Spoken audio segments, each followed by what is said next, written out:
அடுத்தது சிங்க மகத்தோடு பானுவன் இப்போது சாய்க்கப்பட்டான். செந்தில் வேலவன் கந்தா என்றால் இந்தா என்று எல்லாவற்றையும் அருள்கின்ற கந்த பெருமானுடைய அவருடைய வீரவாள் வெற்றிவாள் எல்லாவற்றுக்குமே வேலை இல்லாமல் பானுவன் என்கின்ற மகத்தான அவன் போர்க்களத்திலே பெரிய ஆள் என்று அவர்கள் செயல்பட்டது. இப்போது சிங்கமுகாசுரன்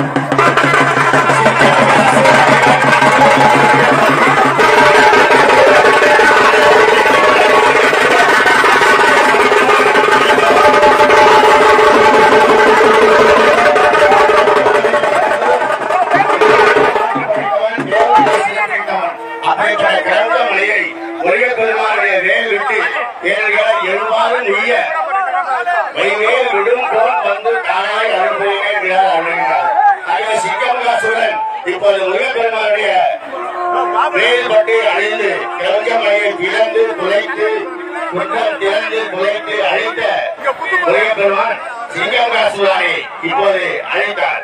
அதற்கு தொடர்ந்து டிஷர்ட் போடுறது கொஞ்சம் தெரியல போட்டது.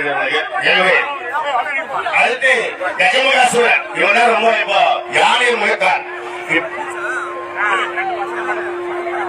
பானுகோபனுடைய வாழ்க்கை முடிந்தது. சிங்கமுகாசுரனுடைய சிங்கமுகம் கொண்டவருடைய வாழ்க்கை முடிந்தது. அடுத்து வீரர்களும் இங்கே அசுரர்களுக்கும் பயங்கரமான சண்டை நடைபெற்றுக் கொண்டிருக்கிறது. இந்த யுத்தத்தை பக்தர்கள் எல்லாம் யாரும் ஆரோக்கியத்துக்கு முன்னே களத்திற்குள்ளே வரக்கூடாது.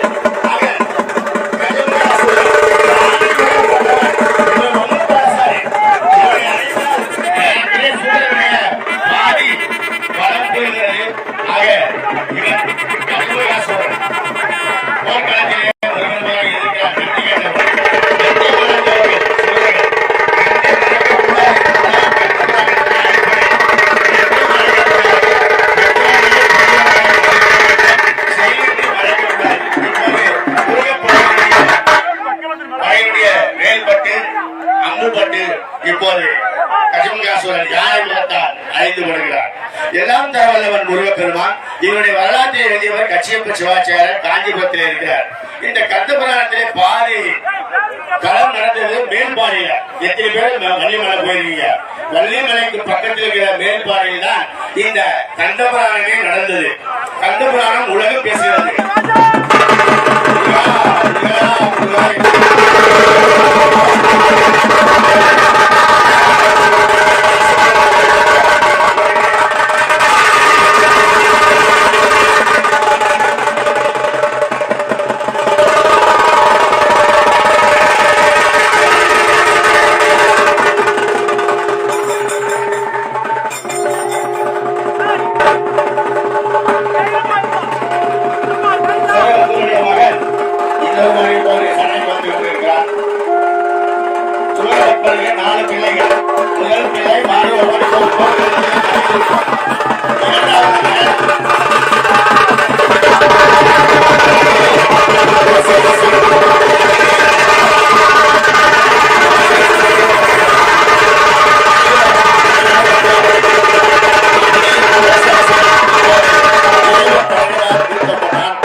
சகோதரர்களோடு பிறந்தவள் அஜமுகி. அஜம் என்றால் ஆடு. ஆட்டு தலையை உடையவள் அஜமுகி. அதாவது 4 யுகங்களில் 4 நேரங்களிலே முதல் ஜாமத்திலே மனித உருவத்திலே தனது மனைவி மாயையுடன் பிறந்ததால் அதாவது மனித முகத்தோடு சிங்க முகத்தோடு தோன்றுகிறார். பிறகு சிங்க முகத்தோடு இணைந்த போது சிங்க முகத்தோடு சிங்க முகத்தோடு யானை முகத்தோடு இப்போ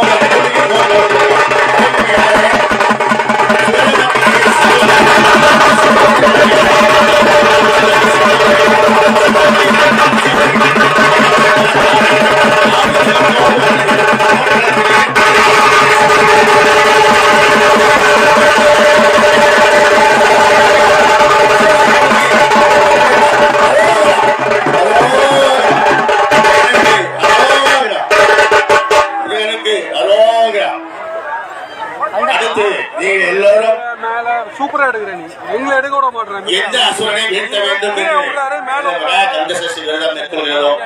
எந்த வீரன் அழிய வேண்டும் என்று தேவர்கள் எல்லாம் முருகப்பெருமானத்திலே முறையிட்டார்களோ அப்படிப்பட்ட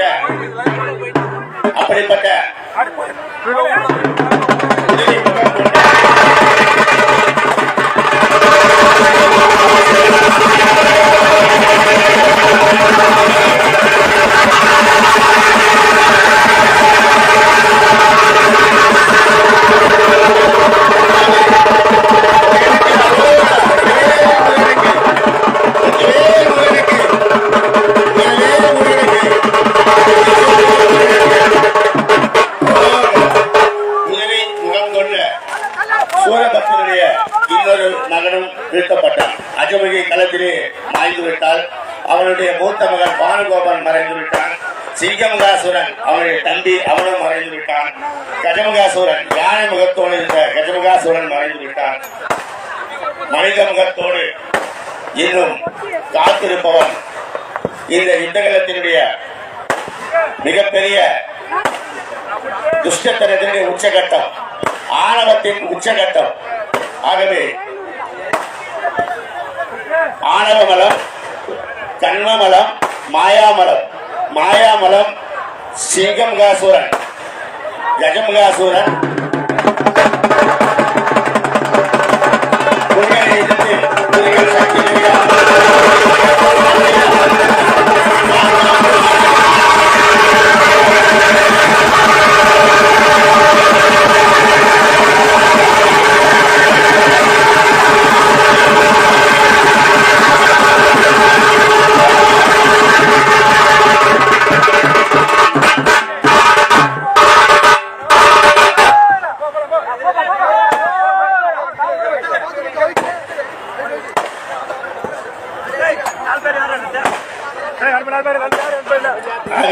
அன்பர் பணி செய்து ஆளாக்கிவிட்டால் இன்ப நிலை தானாய் வந்து எய்தும் பராபரமே என்றார் தாய்மார். ஆகவே அன்பர்களுக்கு தொண்டு செய்ய வேண்டும் என்ற உன்னதமான கருத்தை பிரதிபலிக்கிறது இந்த கந்த சஷ்டி விரதம். திருச்செந்தூர்ல இப்ப 4:30 மணிக்கு ஆரம்பிச்சது. 8 மணி வரைக்கும் திருச்செந்தூர் கடல ஓரத்திலே செந்தில்நாதன் அரசாங்கம். இங்கே கோட்டை மைதானம் முழுக்க பக்தர்கள் வெள்ளம். சூரனை அழிக்கின்ற முருகப்பெருமானுடைய அந்த அற்புதமான காட்சியை காண்பதற்கு கண்கோடி வேண்டும். எல்லோரும் முருகா முருகா அசுரன் அவருடைய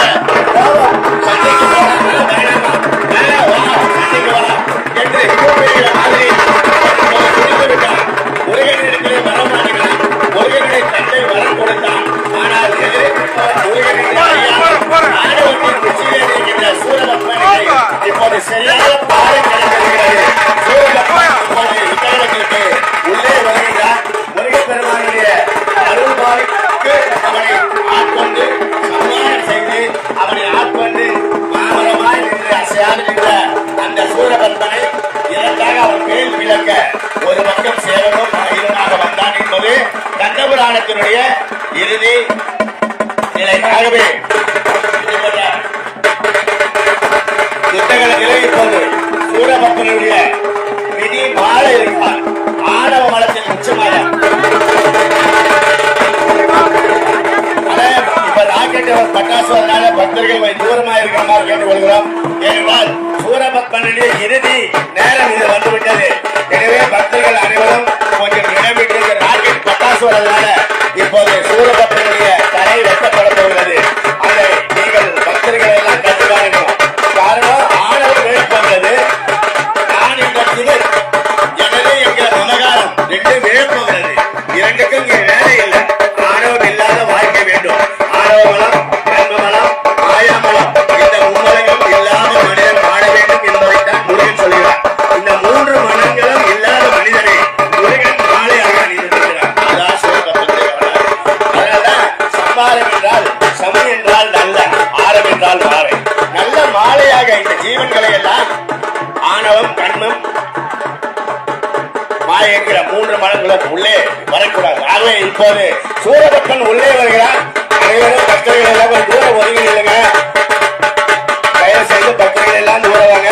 இப்போது 1,09,000 படை வீரர்கள் நவ முருகப்பெருமானிடத்திலே சக்தி வேலை வாங்கிய முருகப்பெருமான் சக்தி வேலை தன் அன்னையின் வேல் நெடுங்கண்ணியிடத்திலே வாங்கியவன்.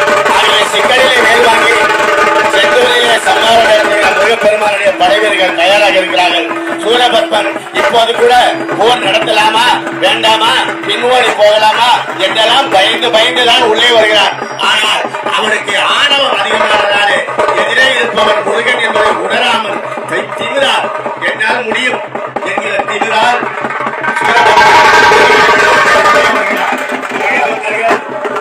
தயவு செய்து அருகில் உள்ளே வராமல் அவர்களுக்கு வருவதாக கேட்டுள்ளோம்.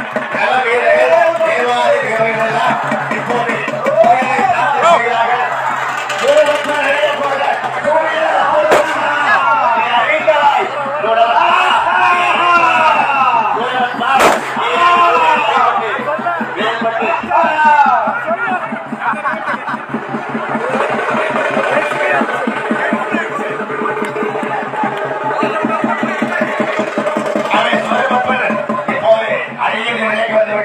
முருகப்பெருமானுடைய அந்த சக்தி வேறுபட்டு சூரபத்மனுடைய அழிவு நெருங்கிவிட்டது. இப்போது பக்தர்கள் கொஞ்சம் கொஞ்சமாக உணர இருக்கின்ற ஒரு நேரம். முருகா கண்ணனுக்கு அரோகரா, அரோகரா, கண்ணனுக்கு அரோகரா, சோலை முருகனுக்கு அரோகரா, சாய்வரை முருகனுக்கு அரோகரா, அப்பனுக்கு பாட சொன்ன சிற்பனுக்கு அரோகரா, முருகனுக்கு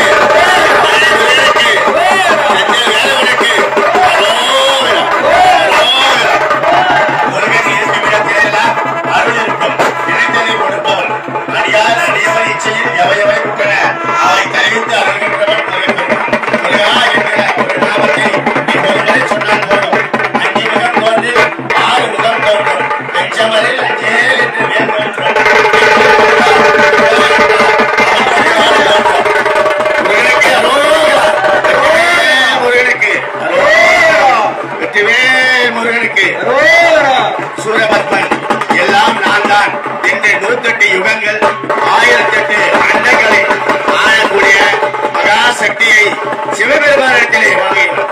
ஆனால் வரம் கொடுத்தவருடைய மகனிடத்திலே போர் செய்ய துணிச்சலாக ஆணவத்தின் உச்சத்தில் நின்று போரிட வந்து விட்டார். ஆணை கெட்டவனே என்றெல்லாம் கூட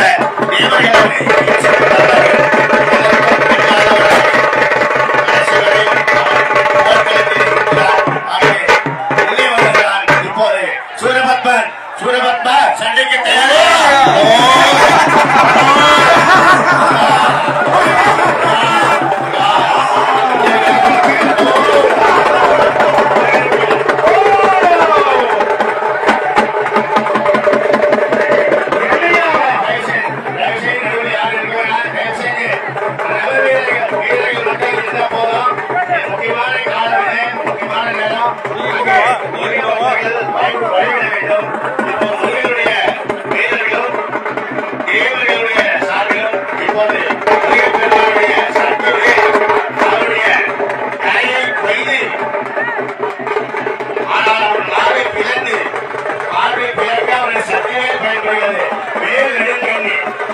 சிக்கலிலே வேல் வாங்குகிறார் முருகப்பெருமான்.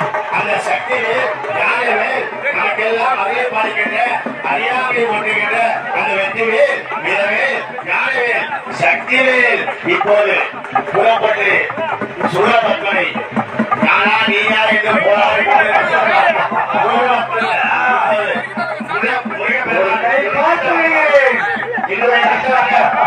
முருகப்பெருமானுடைய சபதம் சூரபத்மனுடைய மறிய போகிறது, மறிய போகிறது. உலகத்திலே அனாமத்திலே வாழ்ந்தவர்கள் யாரும்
சிவாச்சாரியர் கந்தபுராணம் நமக்கு சொல்லிக் கொடுப்பது தீயவராயினும் கூலையாகி முருகன் உணவு உற்றால் அவனுக்கு உண்டு என்பதை சொல்லிக் கொடுக்கிறார்.